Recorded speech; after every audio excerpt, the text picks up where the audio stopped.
ਸੋ unemployment rate ਜਿਹੜਾ ਹੈ ਉਹ ਕੀ ਉਹ ਇਸ ਗੱਲ 'ਤੇ ਖੁਸ਼ ਨੇ ਜਾਂ ਫਿਰ ਉਹਨਾਂ ਨੂੰ ਜ਼ਿਆਦਾ ਲੱਗਦਾ ਕਿ ਜਿਹੜਾ 5% ਦੀ ਹੈ 5% ਹੈ ਇਸ ਵੇਲੇ। ਸੋ ਕੀ ਇਹਦੇ ਨਾਲ ਹੋ ਸਕਦਾ ਕਿ ਹੋਰ ਜ਼ਿਆਦਾ ਇੰਟਰਸਟਿਡ ਵਧਣਗੇ?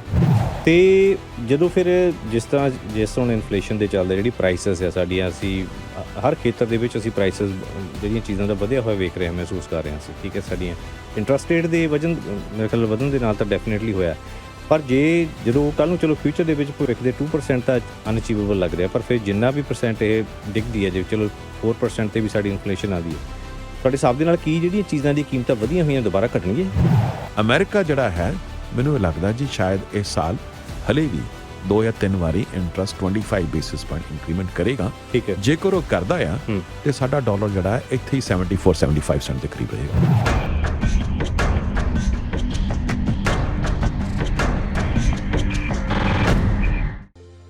ਆਓ ਜੀ ਥੋੜ੍ਹੀ ਪੈਸੇ ਦੀ, ਡਾਲਰਸ ਦੀ ਅਸੀਂ ਗੱਲਬਾਤ ਜਿਹੜੀ ਹੈ ਕਰ ਲਈਏ ਜੀ, ਅਤੇ ਇਸ ਨੂੰ ਅਸੀਂ ਰਿਕਾਰਡ ਕਰਾਂਗੇ ਔਰ ਬਾਅਦ ਦੇ ਵਿੱਚ ਜਿਹੜੇ ਸਾਡੇ ਰੈੱਡ FM ਦੇ ਸੋਸ਼ਲ ਮੀਡੀਆ ਪਲੇਟਫਾਰਮਸ ਨੇ ਉੱਥੇ ਵੀ ਅਸੀਂ ਜ਼ਰੂਰ ਗੱਲਬਾਤ ਕਰਾਂਗੇ ਜੀ। ਸੋ ਸੁਰਿੰਦਰਪਾਲ ਜੀ, ਬਹੁਤ ਬਹੁਤ ਸ਼ੁਕਰੀਆ ਸਰ, ਤੁਸੀਂ ਆਏ ਸਟੂਡੀਓ 'ਚ। Thank you very much Giddha ਸਾਹਿਬ, ਆਪ ਜੀ ਨੂੰ ਔਰ ਸਾਰੇ ਹੀ ਸਰੋਤਿਆਂ ਨੂੰ ਸਤਿ ਸ਼੍ਰੀ ਅਕਾਲ, ਨਮਸਕਾਰ ਔਰ ਆਦਾਬ ਜੀ। ਪਹਿਲਾਂ ਸਰ ਕੋਟ ਪੈਂਟ ਬਹੁਤ ਸੋਹਣਾ ਪਾਇਆ ਤੁਸੀਂ, ਉਧਰ ਨਵਾਂ ਹੁਣ ਇੰਡੀਆ ਤੋਂ ਸਵਾ ਕੇ ਲਿਆਂਦਾ ਜੀ ਮੈਂ। ਠੀਕ ਹੈ ਜੀ, ਮੈਨੂੰ ਪਤਾ ਸੀ ਪੈਸੇ ਤੁਸੀਂ ਵੰਡ ਰਹੇ ਹੋ, ਪੈਸੇ ਹੈ ਤੁਹਾਡੇ ਕੋਲ। ਨਹੀਂ ਸਰ, ਇੰਡੀਆ ਤੋਂ ਸਵਾ ਕੇ ਲਿਆਈਦੇ ਆ। ਇੱਕ ਤਾਂ ਕਸਟਮ ਡਿਜ਼ਾਈਨ, ਇੱਕ ਉੱਥੇ ਤੁਹਾਨੂੰ ਕੱਪੜਾ, ਮੈਂ ਸਮਝਦਾ ਇੰਡੀਆ ਜੋ ਤੁਹਾਨੂੰ ਕੱਪੜਾ ਖਾਸ ਤੌਰ 'ਤੇ ਵੁਲਨ ਜਾਂ ਜਿਹੜੇ ਤੁਹਾਨੂੰ ਸੂਟਿੰਗ ਐਂਡ ਸ਼ਰਟਿੰਗ ਦੇ ਕਲੋਥਿੰਗ ਹੈ, ਹਾਂਜੀ, ਉਹ ਸਭ ਤੋਂ ਬੈਸਟ ਮੈਂ ਸਮਝਦਾ ਇੰਡੀਆ 'ਚ ਮਿਲਦਾ ਜੀ। ਬਿਲਕੁਲ ਠੀਕ ਹੈ ਜੀ, ਬਿਲਕੁਲ ਠੀਕ ਹੈ। ਚਲੋ ਬਹੁਤ ਸੋਹਣਾ। ਅਤੇ ਪਿੱਛੇ ਸਾਡੇ ਅਰਥਚਾਰੇ ਦੇ ਵਿੱਚ ਜਿਹੜੀਆਂ 1,04,000 ਜਿਹੜੀਆਂ ਨੌਕਰੀਆਂ ਪੈਦਾ ਹੋਈਆਂ, ਔਰ ਬੇਰੁਜ਼ਗਾਰੀ ਦਾ ਵੀ ਜ਼ਿਕਰ ਹੈ। ਬੇਰੁਜ਼ਗਾਰੀ ਜਿਹੜੀ ਹੈ ਦਰ ਘਟੀ, ਹਾਲਾਂਕਿ ਬਹੁਤ ਸਾਰੇ ਜਿਹੜੇ ਇਕੋਨੋਮਿਸਟ ਨੇ, ਅਰਥ ਸ਼ਾਸਤਰੀ ਹੈ, ਉਹਨਾਂ ਦੇ ਅਨੁਮਾਨ ਦੇ ਨਾਲੋਂ ਪਰੇ ਗਈ ਇਹ ਗੱਲ, ਠੀਕ ਹੈ। ਉਹਨਾਂ ਦੇ ਨਾਲੋਂ ਬਿਹਤਰ ਜਿਹੜੇ ਅੰਕੜੇ ਆਏ। ਸੋ ਜਿਹੜੀ ਆ ਬੇਰੁਜ਼ਗਾਰੀ ਵੀ ਉਹ ਕਹਿ ਰਹੇ ਨੇ ਕਿ ਲਗਭਗ ਜਿਹੜੀ ਹੈ 5% ਦੀ ਜਿਹੜੀ ਦਰਜ ਹੋਈ ਹੈ। ਸੋ ਇਹ ਕੈਨੇਡੀਅਨਸ ਵਾਸਤੇ ਗੁੱਡ ਨਿਊਜ਼ ਹੈ ਜਾਂ bed? It is a good news for economy, sir. Good news for economy. I always say whatever is good news for Main Street is a bad news for the Bay Street. तो ਇਹ ਮਾੜੀ news stock market ਲਈ ਵੀ ਹੈ, ਮਾੜੀ news real estate investors ਲਈ ਵੀ ਹੈ, ਜਾਂ real estate ਜਿਹਨਾਂ ਕੋਲ ਵੇਰੀਏਬਲ ਮੌਰਗੇਜ ਹੈ ਉਹਨਾਂ ਲਈ ਹੈ। ਕਿਉਂਕਿ ਦੇਖੋ, ਬੈਂਕ ਆਫ ਕੈਨੇਡਾ ਕੋਲ ਇੱਕ ਲੈਵਰੇਜ ਹੈਗਾ ਵੀ ਅਨਐਮਪਲੋਇਮੈਂਟ ਰੇਟ ਜਿਹੜਾ ਹੈ ਉਹਨੂੰ ਉਹ 6% 'ਤੇ ਲੈ ਜਾਣਾ ਚਾਹੁੰਦੇ ਆ। ਐਵਰੇਜ 6% ਹੁੰਦਾ ਆ ਜੀ। ਜੋ ਤੁਸੀਂ ਆਪੇ ਦੱਸਿਆ ਵੀ 5% ਹੈ, ਇਸ ਦੇ ਬਾਵਜੂਦ ਕਿ 7 ਵਾਰੀ ਪਿਛਲੇ ਸਾਲ ਉਹਨਾਂ ਨੇ ਇੰਟਰਸਟ ਵਧਾਇਆ ਹੈਗਾ ਆ, ਤਾਂ ਵੀ ਅਨਐਮਪਲੋਇਮੈਂਟ ਰੇਟ ਜਿਹੜੀ ਹੈ ਉਹ ਵੱਧ ਨਹੀਂ ਰਿਹਾ, ਬਲਕਿ ਘਟ ਹੀ ਰਿਹਾ। 5% ਹੈਗਾ ਆ।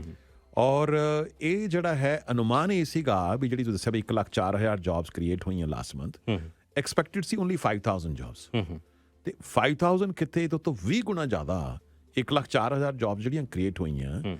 ਇਸ ਦੇ ਬਾਵਜੂਦ ਕਿ ਕਿੰਨਾ ਰੌਲਾ ਪਿਆ ਸੀ, ਸ਼ੋਪੀਫਾਈ ਲੇ ਆਫ ਕਰ ਰਹੀ ਹੈ, ਈਵਨ ਕਈ ਜਿਹੜੀਆਂ ਅਮਰੀਕਨ ਕੰਪਨੀ ਐਮਾਜ਼ੋਨ ਹੈ, ਈਵਨ ਟੈਸਲਾ ਨੇ ਲੇ ਆਫ ਕੀਤੇ ਹੈਗੇ ਆ, ਮੈਟਾ ਨੇ, ਫੇਸਬੁੱਕ ਨੇ ਕੀਤੇ ਹੈਗੇ ਆ।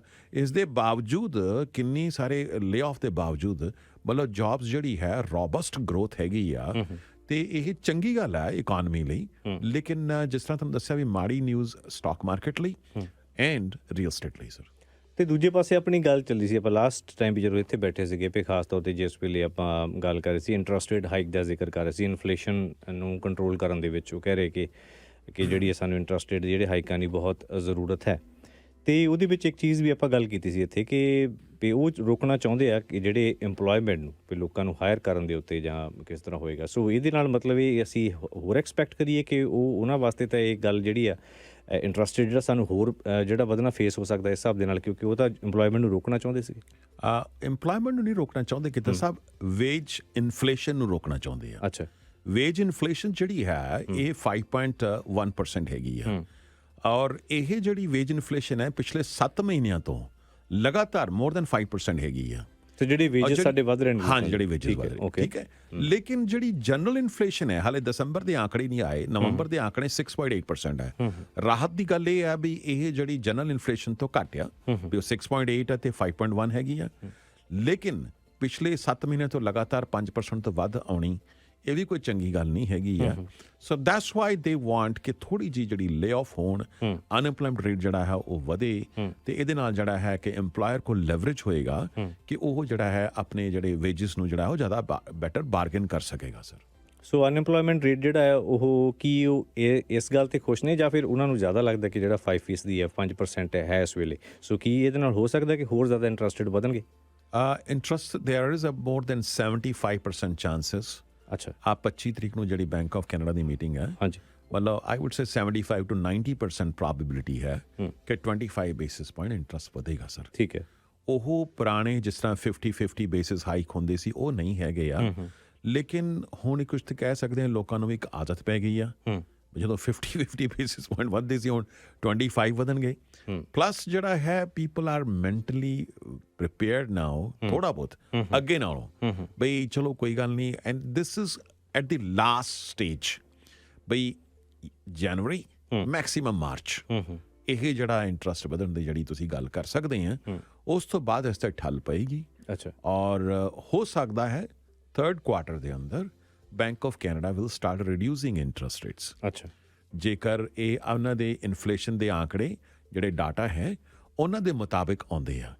ਹੁਣ ਬੈਂਕ ਆਫ ਕੈਨੇਡਾ ਦੇ ਮੰਨਦਾ ਹੈ ਜੀ, ਉਹ ਚਾਹੁੰਦੇ ਆ ਵੀ 2% ਇਨਫਲੇਸ਼ਨ ਹੋਏ, which is unachievable by the end of this year. By the end of this year ਜੇ 4.5% ਤੇ ਵੀ ਆ ਜਾਏ, ਮੈਂ ਸਮਝਦਾ ਬੜੀ ਚੰਗੀ ਗੱਲ ਹੈਗੀ ਆ। ਔਰ ਅੱਛੀ ਗੱਲ ਇਹ ਹੈ we are on right track. ਕਿੱਥੇ ਸਾਡੀ ਇਨਫਲੇਸ਼ਨ 9.5% ਸੀਗੀ ਤੇ ਕਿੱਥੇ ਹੁਣ ਜਿਹੜੀ ਹੈ ਇਹ 6.8% ਹੈਗੀ ਆ। ਤੇ ਇਹ ਜਿਹੜੀ ਚੀਜ਼ ਹੈ we are on right track. ਲੇਕਿਨ ਜਿਹੜੀ ਕੰਜ਼ਿਊਮਰ ਸਪੈਂਡਿੰਗ ਹੈ ਸਰ, ਉਹ ਨਹੀਂ ਘਟ ਰਹੀ। ਕੰਜ਼ਿਊਮਰ ਸਪੈਂਡਿੰਗ ਜਿਹੜੀ ਹੈ ਉਹ ਜਦੋਂ ਲਗਜ਼ਰੀ ਗੁੱਡਸ ਤੋਂ ਥੋੜੀ ਜਿਹੀ ਘਟੇਗੀ ਤਾਂ ਡੈਫੀਨਿਟਲੀ ਇਨਫਲੇਸ਼ਨ ਤੇ ਠੱਲ ਪਏਗੀ ਸਰ। ਅੱਛਾ, ਉਹ ਤਾਂ ਗੱਲ ਕਹਿ ਰਹੇ ਸੀ ਮਿਸਟਰ ਟਿਫਨ ਆਦੀ, ਮੈਂ ਪੜ੍ਹ ਰਿਹਾ ਸੀ ਕਿ ਜਿਹੜੀ ਇਨਫਲੇਸ਼ਨ ਹੈ 2% ਤੇ ਵਾਪਸ ਲੈ ਕੇ ਆਉਣੀ ਚਾਹੀਦੀ। ਇਜ਼ ਇਟ ਪੋਸੀਬਲ 2% ਤੇ ਆ ਜਾਏਗੀ ਵਾਪਸ? Under these circumstances it looks unachievable. ਔਰ ਹਾਲਾਂਕਿ ਕਈ ਐਨਲਿਸਟ ਇਹ ਵੀ ਕਹਿ ਰਹੇ ਆ ਵੀ ਦੇ ਸ਼ੁੱਡ ਅਬੰਡਨ ਦਿਸ ਟਾਰਗੇਟ। 2% ਜਿਹੜਾ ਹੈ ਇਹ ਕਰਦੇ ਕਰਦੇ ਲੋਕਾਂ ਦਾ ਕਚੁੰਬਰ ਨਾ ਨਿਕਲ ਜਾਏ ਤੇ ਇਹ ਨੂੰ ਹਲੇ ਫਿਲਹਾਲ ਛੱਡ ਦੇਣਾ ਚਾਹੀਦਾ। ਲੇਕਿਨ ਚੂੰਕਿ ਬੈਂਕ ਆਫ ਕੈਨੇਡਾ ਕੋਲ ਇੱਕ ਮੈਂਡੇਟ ਦਿੱਤਾ ਜਾਂਦਾ ਸਰਕਾਰ ਵੱਲੋਂ ਬਈ ਇਹ ਤੁਸੀਂ ਇਹਨੂੰ ਮਤਲਬ ਇੱਕ ਤਰ੍ਹਾਂ ਦਾ 2% ਇਨਫਲੇਸ਼ਨ, ਘੱਟ ਤੋਂ ਘੱਟ ਇਨਫਲੇਸ਼ਨ ਲੈ ਕੇ ਆਉਣੀ ਹੈ। ਇਕੱਲੇ ਬੈਂਕ ਆਫ ਕੈਨੇਡਾ ਦਾ ਨਹੀਂ, ਇਵਨ ਅਮਰੀਕਾ ਦਾ ਵੀ ਇਹੀ ਹਾਲ ਹੈ। ਜਿੰਨੇ ਵੀ ਸੈਂਟਰਲ ਬੈਂਕ ਗਵਰਨਰਸ ਨੇ, ਖਾਸ ਤੌਰ ਤੇ ਡਿਵੈਲਪ ਕੰਟਰੀਜ਼ ਦੇ, ਉਹਨਾਂ ਕੋਲ ਸੇਮ ਮੈਂਡੇਟ ਹੈਗਾ। It's not that bank of Canada is going out of league ਜਾਂ ਸਾਡੀ ਸਰਕਾਰ ਨੇ ਹੁਣ ਅਲੱਗ ਹੀ ਮੈਂਡੇਟ ਦਿੱਤਾ ਹੋਇਆ। ਲੇਕਿਨ ਚੂੰਕਿ ਅਸੀਂ ਹੁਣ ਇਸ ਕੰਟਰੀ 'ਚ ਰਹਿੰਦੇ ਹਾਂ, ਸਾਨੂੰ ਇੱਥੇ ਜ਼ਿਆਦਾ ਮਹਿਸੂਸ ਹੋ ਰਿਹਾ। ਔਰ ਖਾਸ ਤੌਰ ਤੇ ਜਿਨ੍ਹਾਂ ਲੋਕਾਂ ਨੇ ਪਿਛਲੇ 1.5 ਸਾਲ 'ਚ ਜ਼ਿਆਦਾ ਉਹਨਾਂ ਨੇ ਡੈਟਸ ਕ੍ਰੀਏਟ ਕੀਤੇ ਨੇ, ਡੈਟਸ ਜ਼ਿਆਦਾ ਲਏ ਨੇ, ਉਹਨਾਂ ਨੂੰ ਜ਼ਿਆਦਾ ਫਰਕ ਪੈ ਰਿਹਾ ਸਰ। ਤੇ ਜਦੋਂ ਫਿਰ ਜਿਸ ਤਰ੍ਹਾਂ ਇਨਫਲੇਸ਼ਨ ਦੇ ਚੱਲਦੇ ਜਿਹੜੀ ਪ੍ਰਾਈਸਿਸ ਆ ਸਾਡੀਆਂ, ਅਸੀਂ ਹਰ ਖੇਤਰ ਦੇ ਵਿੱਚ ਅਸੀਂ ਪ੍ਰਾਈਸਿਸ ਜਿਹੜੀਆਂ ਚੀਜ਼ਾਂ ਦਾ ਵਧਿਆ ਹੋਇਆ ਵੇਖ ਰਹੇ ਹਾਂ, ਮਹਿਸੂਸ ਕਰ ਰਹੇ ਹਾਂ ਅਸੀਂ। ਠੀਕ ਹੈ, ਸਾਡੀਆਂ ਇੰਟਰਸਟ ਰੇਟ ਦੇ ਮੇਰੇ ਖਿਆਲ ਵਧਣ ਦੇ ਨਾਲ ਤਾਂ ਡੈਫੀਨੇਟਲੀ ਹੋਇਆ। ਪਰ ਜਦੋਂ ਕੱਲ੍ਹ ਨੂੰ ਚਲੋ ਫਿਊਚਰ ਦੇ ਵਿੱਚ ਭਵਿੱਖ ਦੇ 2% ਤਾਂ ਅਨਅਚੀਵੇਬਲ ਲੱਗ ਰਿਹਾ, ਪਰ ਫਿਰ ਜਿੰਨਾ ਵੀ % ਇਹ ਡਿੱਗਦੀ ਹੈ, ਜੇ ਚਲੋ 4% ਤੇ ਵੀ ਸਾਡੀ ਇਨਫਲੇਸ਼ਨ ਆਉਂਦੀ ਹੈ, ਤੁਹਾਡੇ ਹਿਸਾਬ ਦੇ ਨਾਲ ਕੀ ਜਿਹੜੀਆਂ ਚੀਜ਼ਾਂ ਦੀ ਕੀਮਤਾਂ ਵਧੀਆਂ ਹੋਈਆਂ ਦੁਬਾਰਾ ਘਟਣਗੀਆਂ? ਦੇਖੋ ਜੀ, ਇਹ ਤੇ ਕਦੀ ਨਹੀਂ ਹੋਇਆ ਕਿਉਂਕਿ ਗ੍ਰੀਡਫਲੇਸ਼ਨ ਇਹਦੇ ਨਾਲ ਜੁੜਿਆ ਹੋਇਆ। Yes, absolutely sir. ਇਹ ਕਦੀ ਨਹੀਂ ਹੋਇਆ ਗਿੱਧਾ ਸਾਹਿਬ ਕਿ ਕਈ ਇਨਫਲੇਸ਼ਨ ਤੁਸੀਂ ਜੋ ਦੇਖੋ ਕੋਈ ਚੀਜ਼ ਬਕਾਇਦਾ ਉਸੇ ਰੇਟ ਤੇ ਆ ਜਾਏ। ਈਵਨ ਤੁਹਾਨੂੰ ਮੈਂ ਐਗਜ਼ਾਮਪਲ ਲੰਬਰ ਦੇ ਪ੍ਰਾਈਸਿਸ ਇਹਨਾਂ ਤੁਹਾਨੂੰ ਯਾਦ ਹੋਏਗਾ, ਕੋਵਿਡ ਤੋਂ ਪਹਿਲਾਂ ਲੰਬਰ ਦੇ ਪ੍ਰਾਈਸ ਕੀ ਸੀਗਾ ਔਰ ਡਿਊਰਿੰਗ ਕੋਵਿਡ 5-6 ਗੁਣਾ ਵੱਧ ਗਏ ਸੀ। ਹਾਂਜੀ, ਉਸ ਤੋਂ ਬਾਅਦ ਘਟੇ ਵੀ, ਲੇਕਿਨ ਉਸ ਲੈਵਲ ਤੇ ਪ੍ਰੀ ਕੋਵਿਡ ਲੈਵਲ ਤੇ ਨਹੀਂ ਆਏ। ਠੀਕ ਹੈ। ਇਸੇ ਤਰੀਕੇ ਨਾਲ ਮੈਂ ਸਮਝਦਾ ਜੀ ਜਿੰਨੇ ਵੀ ਤੁਹਾਡੇ ਪ੍ਰਾਈਸਿਸ ਇਨਫਲੇਸ਼ਨ ਦੇ ਵਧੇ ਆ, ਫੋਰਗੇਟ ਇਟ ਕਿ ਪ੍ਰੀ ਕੋਵਿਡ ਪ੍ਰਾਈਸਿਸ ਤੇ ਆ ਜਾਣਗੇ, ਲੇਕਿਨ ਚੂੰਕਿ ਇਹ ਅੱਗੇ ਨਾਲੋਂ ਥੋੜੇ ਘਟ ਜਾਣਗੇ ਤਾਂ ਲੋਕਾਂ ਨੂੰ ਉਹਦੀ ਰਾਹਤ ਮਿਲੇਗੀ ਸਰ। ਠੀਕ ਹੈ ਜੀ। ਤੇ ਥੋੜੇ ਜਿਹੇ ਜੇ ਮੈਂ ਕੈਨੇਡੀਅਨ ਡਾਲਰਸ ਦੇ ਹਿਸਾਬ ਦੇ ਨਾਲ ਮੈਂ ਜਾਵਾਂ, ਕੈਨੇਡੀਅਨ ਡਾਲਰਸ ਤੇ ਵਰਸਸ US ਡਾਲਰਸ, ਕੀ ਸਾਡਾ ਭਵਿੱਖ ਹੈ ਕੈਨੇਡੀਅਨ ਡਾਲਰਸ ਦਾ? ਕੀ ਇਹ ਸਟਰੋਂਗ ਹੋਏਗਾ ਉਹਦੇ ਮੁਕਾਬਲੇ, ਕਿ ਜਾਂ ਫਿਰ ਇਹ ਤੁਹਾਨੂੰ ਕੀ ਲੱਗਦਾ ਕਿ ਫਿਊਚਰ ਕੀ ਹੈ ਕੈਨੇਡੀਅਨ ਡਾਲਰ ਦਾ? ਦੇਖੋ ਸਰ, ਸਾਡੀ ਇਕਾਨਮੀ ਜਿਹੜੀ ਹੈ ਕਮੋਡਿਟੀਜ਼ ਰਿਚ ਇਕਾਨਮੀ ਹੈ। ਔਰ ਕੈਨੇਡੀਅਨ ਇਕਾਨਮੀ, ਇਹ ਸਾਡਾ ਜਿਹੜਾ ਡਾਲਰ ਹੈ ਇਹਨੂੰ ਪੈਟਰੋ ਡਾਲਰ ਵੀ ਕਹਿੰਦੇ ਆ। ਅੱਛਾ, ਜੇ ਗੈਸ ਪ੍ਰਾਈਸਿਸ ਉੱਤੇ ਜਾਂਦੇ ਆ, gas, and second is gold. Gold is also almost all time high. 1870 ਜਾਂ $1880 ਪਰ ਔਂਸ ਦੇ ਕਰੀਬ ਹੈਗਾ ਆ। ਔਰ gold is always hedge against uncertainty. ਔਰ ਗੋਲਡ ਦੀ ਇਸ ਟਾਈਮ ਬਾਇੰਗ ਜਿਹੜੀ ਕਈ ਸੈਂਟਰਲ ਬੈਂਕ ਗਵਰਨਰਸ ਵੱਲੋਂ ਹੋ ਰਹੀ ਆ, ਤੇ ਜੇ ਗੋਲਡ ਇਸ ਤਰ੍ਹਾਂ ਹੀ ਵੱਧਦਾ ਰਿਹਾ ਤਾਂ ਫਿਰ ਹੋ ਸਕਦਾ ਹੈ ਸਾਡਾ ਡਾਲਰ ਕੈਨ ਗੇਨ ਸਟਰੈਂਥ। ਪਰ ਇਟ ਆਲ ਡਿਪੈਂਡਸ ਕਿ what Americans take a lead. America ਖੁਦ ਵੀ ਨਹੀਂ ਚਾਹੁੰਦਾ, ਅਮਰੀਕਨ ਜਿਹੜੇ ਸੈਂਟਰਲ ਬੈਂਕ ਗਵਰਨਰ ਹੈ ਜਾਂ ਅਮਰੀਕਨ ਜਿਹੜੇ ਪਾਲਿਸੀ ਮੇਕਰਸ ਹੈ, ਉਹ ਵੀ ਨਹੀਂ ਚਾਹੁੰਦੇ ਕਿ ਉਹਨਾਂ ਦਾ ਡਾਲਰ ਇੰਨਾ ਸਟਰੋਂਗ ਹੋਵੇ। ਕਿਉਂਕਿ ਜੇ ਅਮਰੀਕਨ ਡਾਲਰ ਸਟਰੋਂਗ ਹੁੰਦਾ, ਉਹਨਾਂ ਦੇ ਜਿਹੜੇ ਐਕਸਪੋਰਟ ਤੇ ਉਹਨਾਂ ਨੂੰ ਫਰਕ ਪੈਂਦਾ, ਉਹਨਾਂ ਦੇ ਜਿਹੜਾ ਟੂਰਿਜ਼ਮ ਤੇ ਫਰਕ ਪੈਂਦਾ ਹੈ, ਹੋਰ ਕਈ ਚੀਜ਼ਾਂ ਤੇ ਫਰਕ ਪੈਂਦਾ ਹੈ। ਤੇ ਇਸ ਕਰਕੇ ਉਹ ਵੀ ਚਾਹੁੰਦੇ ਆ ਕਿ ਉਹਨਾਂ ਦਾ ਡਾਲਰ ਜਿਹੜਾ ਇੰਨਾ ਸਟਰੋਂਗ ਨਾ ਹੋਏ।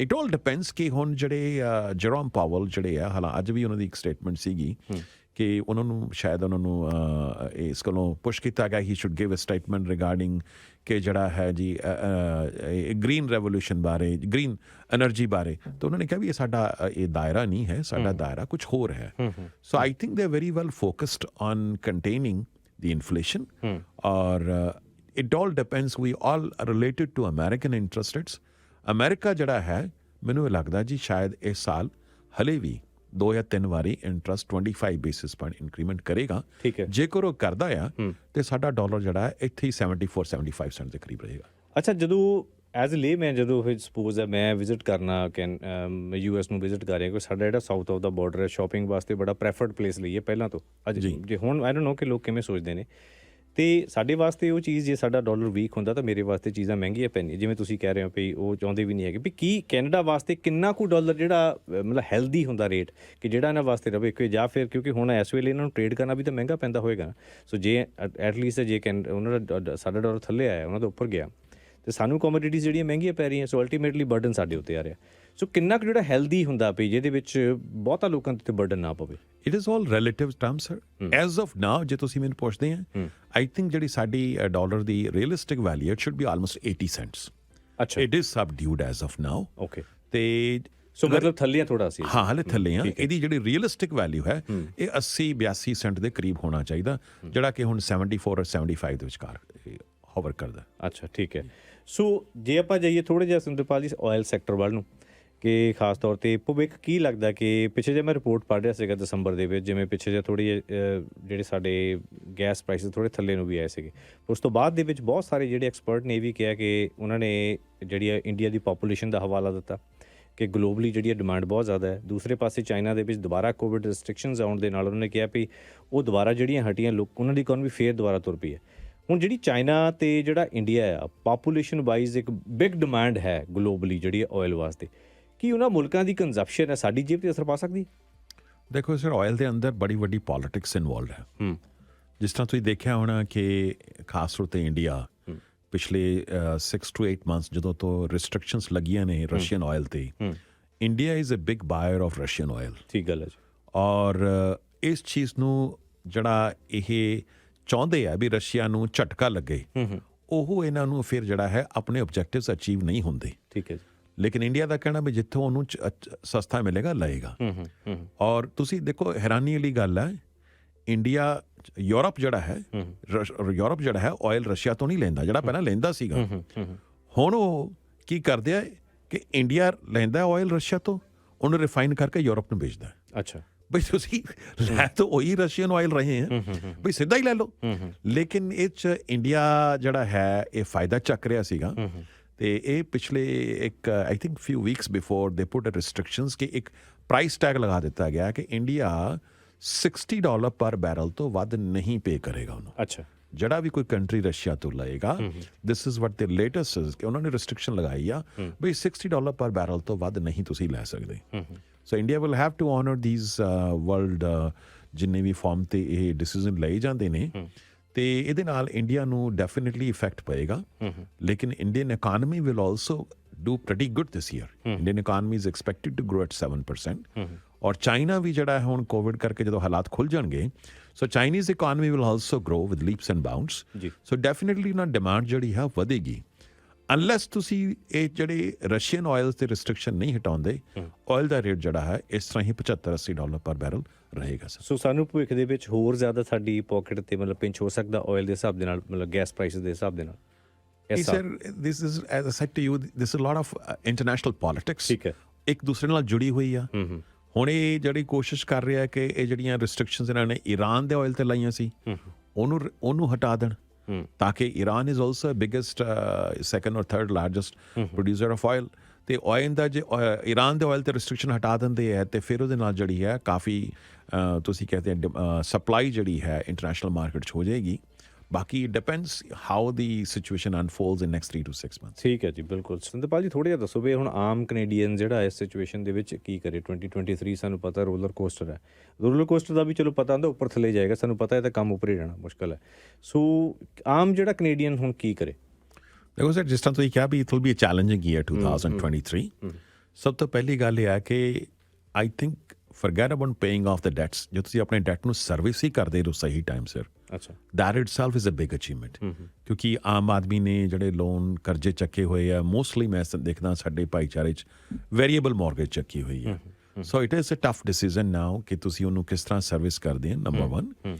Number 2, do not increase your debts. ਕਿਉਂਕਿ ਕਈ ਇਸ ਤਰ੍ਹਾਂ ਦੇ ਵੀ ਹੈਗੇ ਆ, ਮਤਲਬ ਬਹੁਤ ਜ਼ਿਆਦਾ ਰਿਸਕ ਟੇਕਰ ਹੁੰਦੇ ਆ। So this is not the year to take a very big risk.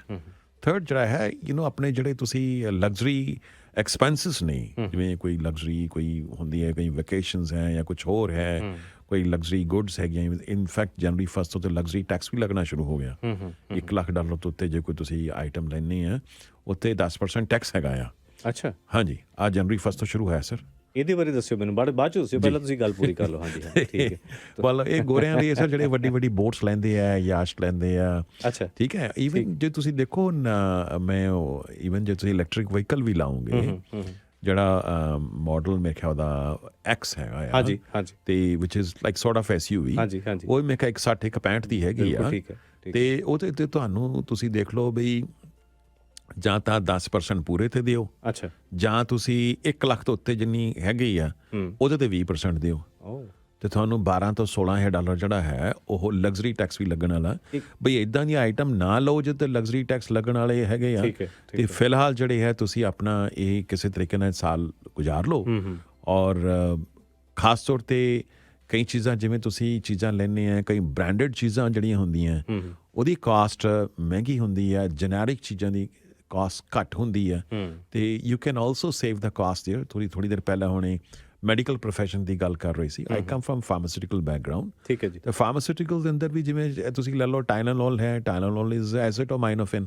ਐਸਿਟਾਮਾਈਨੋਫਿਨ is basically same molecule ਹੈ। ਯੂ ਕੈਨ ਬਾਏ ਜੈਨਰਿਕ, ਤੇ ਉਹ ਤੁਹਾਨੂੰ ਜਿਹੜਾ ਹੈ ਉਹ 1/3 ਕਾਸਟ ਤੇ ਜਾਂ 1/2 ਕਾਸਟ ਤੇ ਵੀ ਮਿਲ ਜਾਏਗਾ। ਐਫੀਕੇਸੀ ਉਹਦੀ ਸੇਮ ਹੈ। ਯੂਜ਼ਲੀ ਮੈਨੂਫੈਕਚਰਰ ਵੀ ਸੇਮ ਹੋਏਗਾ, ਔਰ ਡਿਸਟਰੀਬਿਊਟਰ ਔਰ ਸਪਲਾਇਰ ਰਿਟੇਲਰ ਵੀ ਸੇਮ ਹੈਗਾ। You buying firm same hands.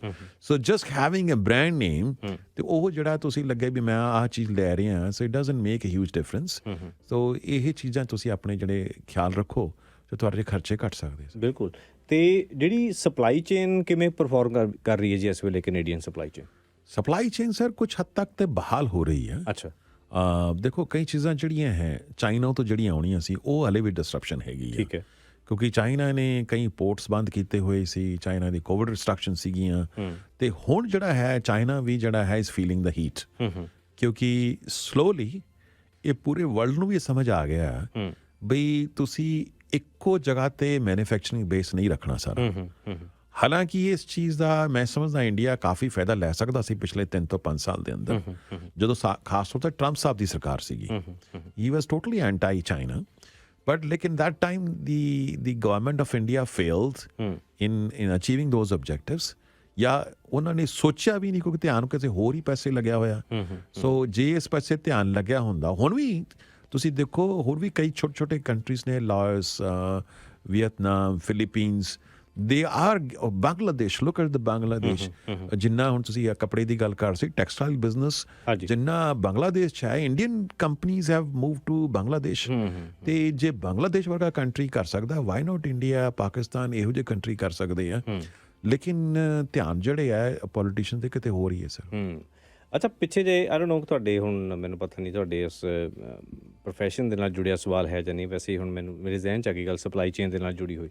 ਸਾਡੇ ਕੋਲ ਦਵਾਈਆਂ ਦੀ ਬੜੀ ਵੱਡੇ ਪੱਧਰ 'ਤੇ ਜਿਹੜੀ ਆ ਕਿੱਲਤ ਰਹੀ ਹੈ ਜੀ। ਠੀਕ ਹੈ, ਹਜੇ ਰੀਸੈਂਟਲੀ ਵੀ ਅਜੇ ਉਹਨਾਂ ਅਸੀਂ ਨਹੀਂ ਕਰ ਰਹੇ। ਠੀਕ ਹੈ, ਘੱਟੋ ਘੱਟ ਪਹਿਲਾਂ ਨਾਲੋਂ ਬੈਟਰ ਹੈ ਜ਼ਰੂਰ। ਜਿਹੜੀਆਂ ਸ਼ੈਲਫਾਂ ਤੋਂ ਡਿਸਅਪੀਅਰ ਹੋ ਗਈ, ਟਾਈਲੈਨੋਲ ਹੋ ਗਈ, ਜਾਂ ਫਲੂ ਦੇ ਨਾਲ ਰਿਲੇਟਡ ਜਿਹੜੀਆਂ ਹੋ ਗਈਆਂ, ਇਹਨੂੰ ਸਪਲਾਈ ਚੇਨ ਦੇ ਨਾਲ ਜੋੜ ਕੇ ਦੇਖਿਆ ਜਾ ਰਿਹਾ, ਜਾਂ ਫਿਰ ਇਹ ਰੈਡ ਟੇਪਿਜ਼ਮ ਸੀਗਾ, ਜਾਂ ਫਿਰ ਬਿਊਰੋਕ੍ਰੇਸੀ ਦੇ ਨਾਲ? ਸਪਲਾਈ ਚੇਨ ਸਰ, ਕਿਉਂਕਿ ਫਾਰਮਾਸਿਊਟੀਕਲ ਦੇ ਅੰਦਰ ਸਰ ਜਿੰਨਾ ਵੀ ਇਹ ਬੇਸਿਕ ਇਨਗ੍ਰੇਡੀਐਂਟ ਹੈ, ਇਹ 80 to 90% ਚਾਈਨਾ ਤੋਂ ਆਉਂਦਾ ਸਰ। ਅੱਛਾ।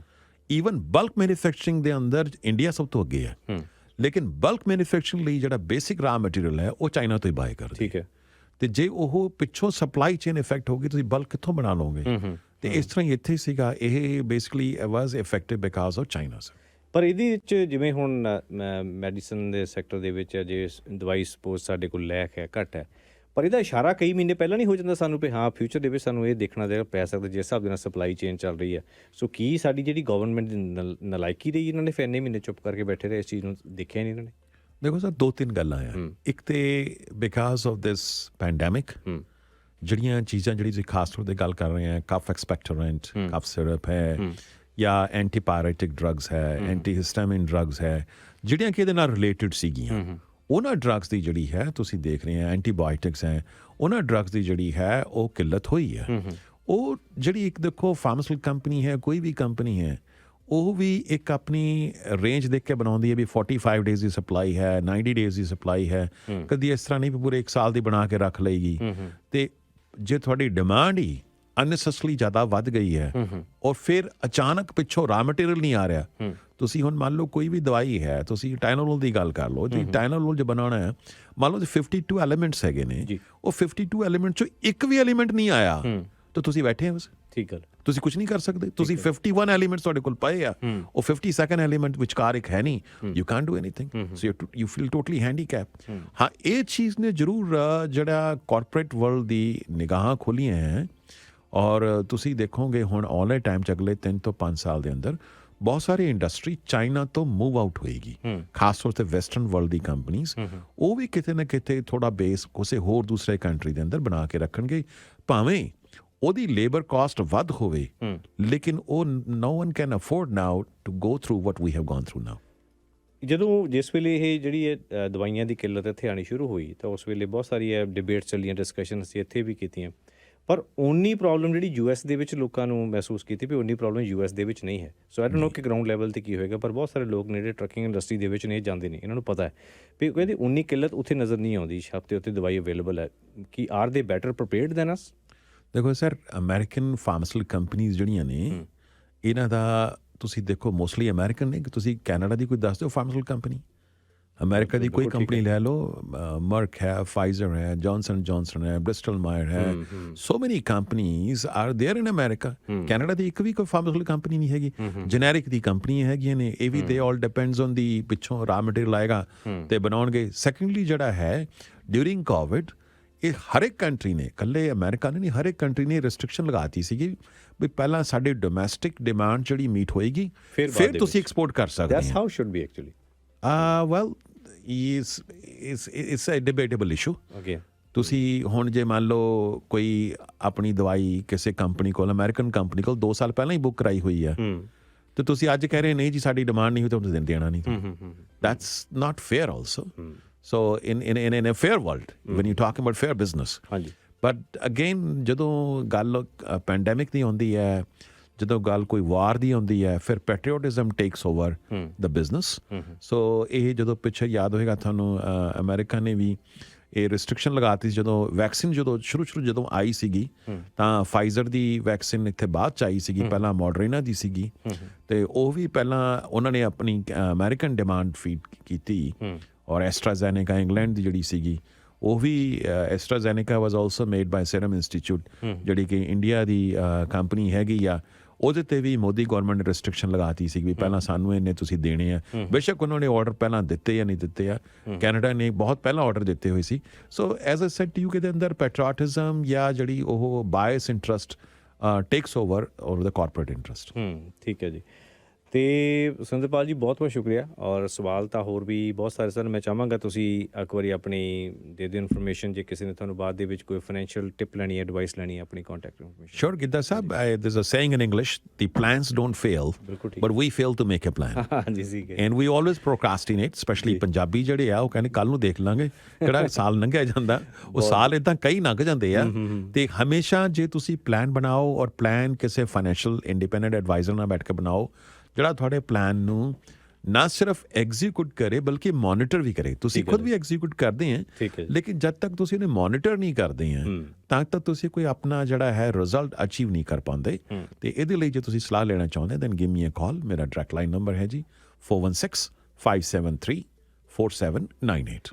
ਇੱਕ ਸਾਡੇ ਇਦਾਂ ਦਾ ਸੈਸ਼ਨ ਸਟਾਕ ਤੇ ਲਾ ਦਿਓ ਜੀ, ਸਟਾਕ ਮਾਰਕੀਟ ਦੇ। ਮੈਂ ਕਹਿੰਦਾ ਭਵਿੱਖ ਤੇ ਆਪਾਂ ਥੋੜਾ ਬਣਾਈਏ ਸਟਾਕ ਮਾਰਕੀਟ ਦੇ ਵਿੱਚ। ਈਵਨ ਮੈਂ ਪਰਸਨਲੀ ਤੌਰ ਤੇ ਬਹੁਤ ਜਾਣਨਾ ਚਾਹੁੰਦਾ, ਮੈਨੂੰ ਕਈ ਵਾਰ ਦੋਸਤਾਂ ਨੇ ਵੀ ਕਿਹਾ ਸਟਾਕ ਨੂੰ ਅੰਡਰਸਟੈਂਡ ਕਿਵੇਂ ਕਰੀਏ ਜੇ ਬੇਸਿਕ ਬੰਦਾ ਲੇਮੈਨ ਜਿਹਨੂੰ ਨਹੀਂ ਬਿਲਕੁਲ ਪਤਾ ਕਿਵੇਂ ਇੰਟਰਸਟ ਇੰਡਸਟਰੀ ਦੇ ਵਿੱਚ ਹੋ ਸਕਦਾ, ਪੜ੍ਹ ਸਕਦਾ। ਕਿਉਂਕਿ ਜੇ ਅਸੀਂ ਇਹ ਇਹੋ ਜਿਹੀ ਮੈਂ ਦੇਖਿਆ ਇੰਡਸਟਰੀ ਹੈ ਜਿਹਦੇ ਵਿੱਚ ਕਈ ਵਾਰੀ ਬਿਨਾਂ ਪੜ੍ਹੇ ਲਿਖੇ ਤੋਂ ਜਾਣਕਾਰੀ ਤੋਂ ਲੋਕਾਂ ਨੇ ਬਹੁਤ ਪੈਸਾ ਗਵਾਇਆ ਵੀ ਹੈ। ਸੋ ਉਹ ਗਵਾਉਂਦੇ ਸਰ ਹਰ ਇੱਕ ਬੰਦਾ ਆ। ਸਟਾਕ ਮਾਰਕੀਟ ਦੀ ਨੌਲੇਜ ਉਹ ਨੀਮ ਹਕੀਮ ਖਤਰਾ ਜਾਨ। ਹਾਂਜੀ। ਸੋ ਸਟਾਕ ਮਾਰਕੀਟ 'ਚ ਮੈਂ ਇਸ ਤਰ੍ਹਾਂ ਦੇ ਲੋਕ ਬਹੁਤ ਖਾਸ ਤੌਰ 'ਤੇ ਆਪਣੇ ਭਾਈਚਾਰੇ 'ਚ ਦੇਖੇ ਆ। ਲਾਰਾ ਪਿੱਛੇ 1.5 ਸਾਲ ਪਹਿਲੇ ਤੁਹਾਨੂੰ ਯਾਦ ਆ ਉਹ ਜਿਹੜੇ what they call it blockchain Bitcoin. ਹਾਂਜੀ, ਬਿਟਕੋਇਨ ਦਾ ਲੈ ਜਿੱਲਾ ਬਈ ਬੰਦਾ ਕੋਈ ਰੂਫਰ ਹੈ, ਕੋਈ ਬੰਦਾ ਵੈਲਡਰ ਹੈ, ਉਹਨੂੰ ਕੱਖ ਨਹੀਂ ਪਤਾ। ਭਾਜੀ ਮੈਂ ਲੈ ਲਿਆ 50 ਦਾ 60 ਹੋ ਗਿਆ, 60 ਦਾ 65 ਹੋ ਗਿਆ, ਮਤਲਬ they have no idea। ਹਾਂਜੀ। So similarly I always say ਕਿ ਜਿਸਕਾ ਕੰਮ ਉਸੇ ਸਾਜੇ। ਵੀ ਮੈਂ ਕਹਿਣਾ ਵੀ ਤੁਸੀਂ yes I am willing to give the knowledge about stock market but having a knowledge is not enough। Stock market 'ਚ ਇਨਵੈਸਟਮੈਂਟ ਕਰਨ ਲਈ you need a sufficient money also. Number 2 time horizon. ਸਾਡੇ ਲੋਕੀ ਬੇਸਬਰੇ ਜਿਹੇ ਹੈਗੇ ਆ।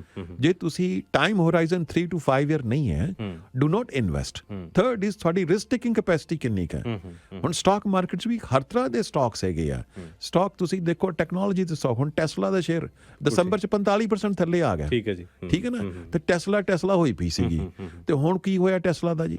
ਤੇ ਇਸ ਤਰ੍ਹਾਂ ਹੀ ਜੇ ਤੁਸੀਂ ਉਹੀ ਮੰਨ ਲਓ ਕਿਸੇ ਰੋਜਰਸ ਹੈ, ਬੈਲ ਕੈਨੇਡਾ ਹੈ, ਇਹਨਾਂ ਦੇ ਤੁਸੀਂ ਸਟਾਕ ਲਏ ਆ, 5-6% ਡਿਵੀਡੈਂਡ ਵੀ ਆਉਂਦਾ ਹੈ। ਠੀਕ ਹੈ, 5-7% 10% ਹੀ ਵੱਧਦੇ ਆ, ਇਹ 'ਚ ਕੋਈ ਜ਼ਿਆਦਾ ਐਕਸ਼ਨ ਨਹੀਂ ਹੁੰਦਾ, ਸੇਫ ਹੁੰਦੇ ਆ। ਸੋ ਇਟ ਡਿਪੈਂਡਸ ਕਿ ਤੁਹਾਡੀ ਰਿਸਕ ਟੇਕਿੰਗ ਕੈਪੈਸਿਟੀ ਕਿੰਨਾ ਦੀ ਹੈ, ਤੁਹਾਡੀ ਨੌਲੇਜ ਕਿੰਨੀ ਕੁ ਹੈਗੀ ਆ, ਤੁਹਾਡੇ ਕੋਲ ਪੂੰਜੀ ਕਿੰਨੀ ਕੁ ਹੈਗੀ ਆ, ਤੁਹਾਡੇ ਕੋਲ ਟਾਈਮ ਹੋਰਾਈਜ਼ਨ ਕਿੰਨਾ ਕੁ ਹੈ। ਫਿਰ ਨਾਲੇ ਸਭ ਤੋਂ ਵੱਡੀ ਗੱਲ ਹੈ ਤੁਸੀਂ ਇੰਪਲਸਿਵ ਤਾਂ ਨਹੀਂ ਹੈਗੇ। ਅਸੀਂ ਪੰਜਾਬੀ ਬੜੇ ਇੰਪਲਸਿਵ ਆ ਜੀ। ਅੱਜ ਸਵੇਰੇ 20% ਡਿੱਗਿਆ, ਵੇਚ ਦਿਓ ਜੀ, ਮੈਂ ਨਹੀਂ, ਮੈਨੂੰ ਨੀਂਦਰ ਨਹੀਂ ਆਉਂਦੀ, ਮੈਂ ਵੇਚ ਦੇਣਾ। You buy high and sell low. So that is not a smart investment also. So ਇਹਦੇ ਅੰਦਰ ਬਹੁਤ ਸਾਰੀ ਚੀਜ਼ਾਂ ਇਨਵੋਲਵਡ ਹੈ sir. Definitely we can take a session on this. ਨਹੀਂ ਪੱਕਾ ਜੀ, ਤੇ ਥੋੜਾ ਕਰਾਂਗੇ ਬੇਸਿਕ ਹੋ ਜਾਏ। ਵੈਸੇ ਤਾਂ ਦੇਖੋ ਆਲਵੇਜ਼ ਬ੍ਰੋਕਰ ਦੀ ਜਿਹੜੀ ਹੈਲਪ ਲਈ ਜਾ ਸਕਦੀ ਹੈ। ਦੇ ਵਿੱਚ ਮੈਂ ਦੇਖਿਆ ਬਹੁਤ ਸਾਰੇ ਦੋਸਤ ਜਿਹੜੇ ਸਟਾਕਸ ਇਨਵੈਸਟ ਕਰਦੇ ਨੇ ਪਰ ਆਪ ਨਹੀਂ ਕਰਦੇ, ਫਿਰ ਐਜ਼ ਏ ਜਿਹੜੇ ਫਾਈਨੈਂਸ਼ੀਅਲ ਐਡਵਾਈਜ਼ਰ ਨੇ ਜਿਵੇਂ ਤੁਸੀਂ ਹੋ, ਸੋ ਉਹਨਾਂ ਦੀ ਹੈਲਪ ਦੇ ਨਾਲ ਹੀ ਫਿਰ ਉਹ ਕਰਦੇ ਨੇ ਸਾਰਾ। ਸੋ ਪਰ ਇੰਨਾ ਕੁ ਜ਼ਰੂਰ ਬੇਸਿਕ ਪਤਾ ਹੋਵੇ ਬੰਦੇ ਨੂੰ ਕਿਵੇਂ ਚੀਜ਼ ਜਿਹੜੀ ਹੈ ਚੱਲਦੀ ਹੈ ਟ੍ਰੇਡ। ਚਲੋ ਬਹੁਤ ਬਹੁਤ ਸ਼ੁਕਰੀਆ ਸਰ। Thank you.